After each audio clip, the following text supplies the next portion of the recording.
Okay, so get this. We are diving into the fashion frenzy of the 1970s. Oh, I love it. Right. Platform shoes, sequins, denim, all that good stuff.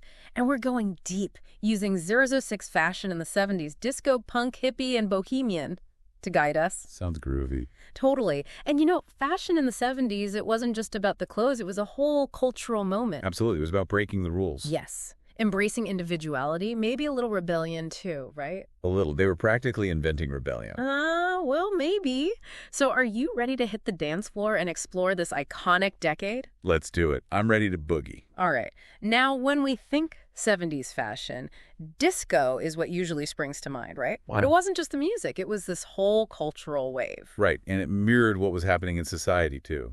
Exactly. Women were gaining economic freedom, people were craving escape after Vietnam, and this surge of personal liberation was everywhere. And the clothes, they were like this explosion of freedom, Oh, absolutely. Speaking of, remember Studio 54? How could I forget?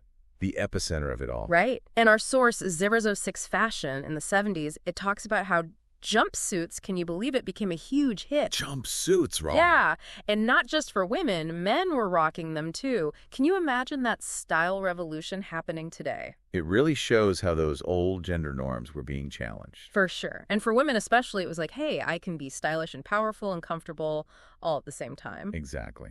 And speaking of style icons, we can't forget Halston, the designer of the disco era. Oh, Halston.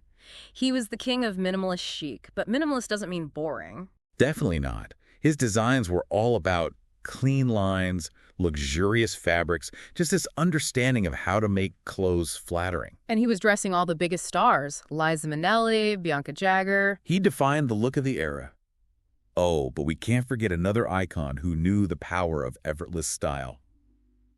Diane von Fürstenberg. That wrap dress. Genius. Seriously, talk about timeless. Right. She tapped into this need for clothing that was both stylish and functional. Totally. It was a game changer for women who wanted to look amazing but still, be able to move and live their lives. It's incredible that something designed in the 70s is still relevant today. But, as much as the 70s were about glamour and liberation, there was another side to the decade. Oh, absolutely. A rebellious streak that was about to take center stage. Things are about to get interesting.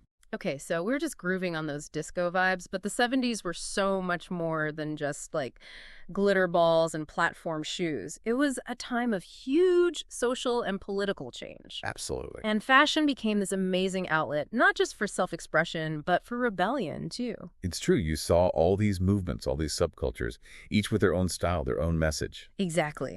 And while disco was about embracing glamour, embracing freedom, another movement was brewing. Oh, yeah. Something a little louder, a little edgier.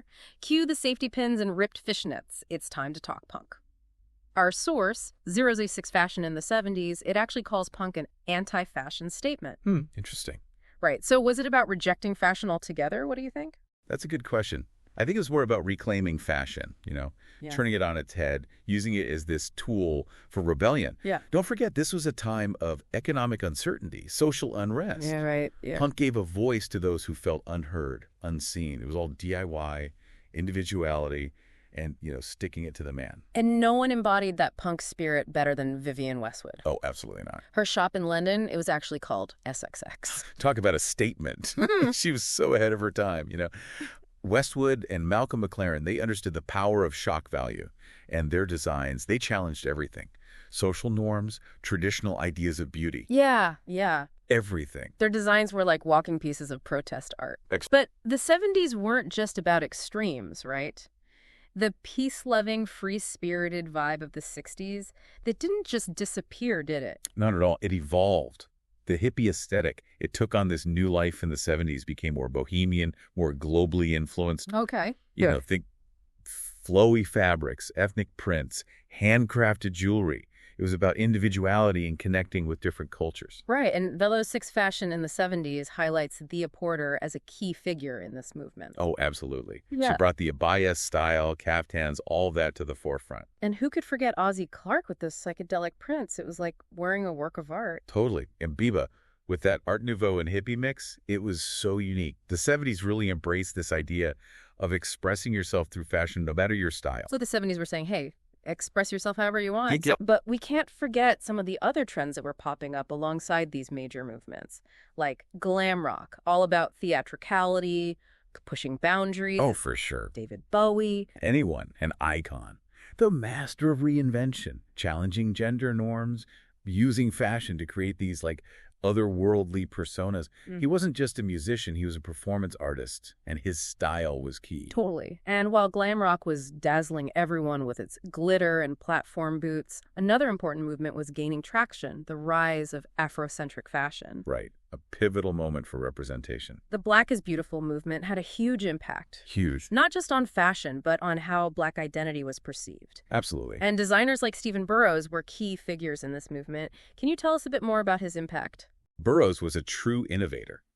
Known for his use of color, intricate stitching, celebrating Black beauty, he challenged the norms of the fashion industry, paved the way for more diversity on the runway.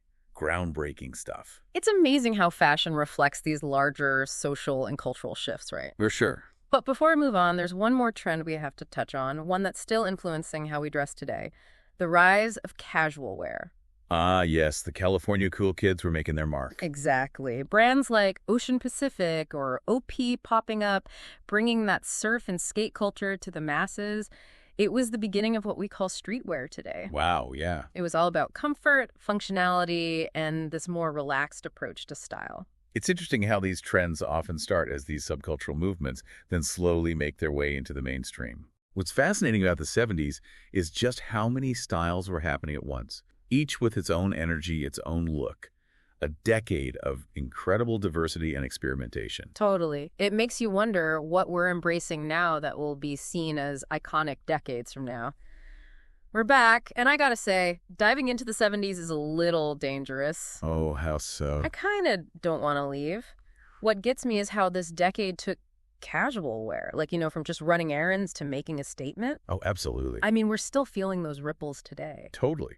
The 70s blurred the lines between streetwear and high fashion. Big time. Suddenly, sneakers weren't just for athletes. Right. And jeans, they were like this ultimate style chameleon. That's for sure. And speaking of style chameleons, we got to talk about the icons who brought 70s fashion to life. Oh, yeah. These weren't just people wearing clothes. These were artists, rebels, trendsetters. They really were. They used fashion as a tool to express themselves, challenge the status quo. It's true. What you wear, it's a powerful way to say, this is me, take it or leave it. Exactly. And no one embodied that spirit like Bowie. Come on, Bowie. He was in a league of his own. Right. Ziggy Stardust, the lightning bolt, the platforms. He was an original, always changing, pushing those boundaries. His impact was huge.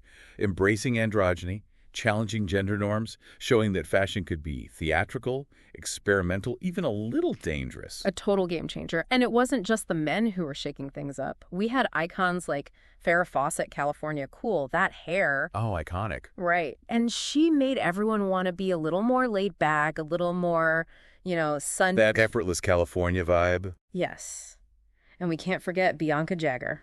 Oh, please. The queen. Talk about confidence and glamour. That white suit, always experimenting with different looks, but always chic, always. Effortlessly chic. Yes. And speaking of blending styles, Debbie Harry, Blondie, she was punk rock meets Hollywood. Oh, totally. That mix of edgy and feminine, so good. So good. And, okay, talking about breaking boundaries, Diane Keaton in Annie Hall. Revolutionary. Right. Who knew menswear could be so iconic? She made it cool to be stylish and androgynous. She really did. These icons, they weren't just setting trends, they were changing what it meant to be stylish. It's true.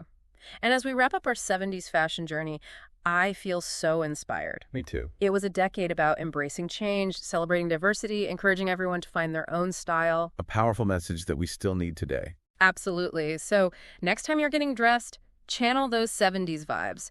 Don't be afraid to experiment, express yourself, embrace your own unique style. Love it. Because fashion should be fun, freeing, a reflection of you. Couldn't agree more. And on that note, we've reached the end of our deep dive into the groovy, glamorous world of 1970s fashion. What a ride. Thanks for joining us, everyone. Until next time, stay stylish.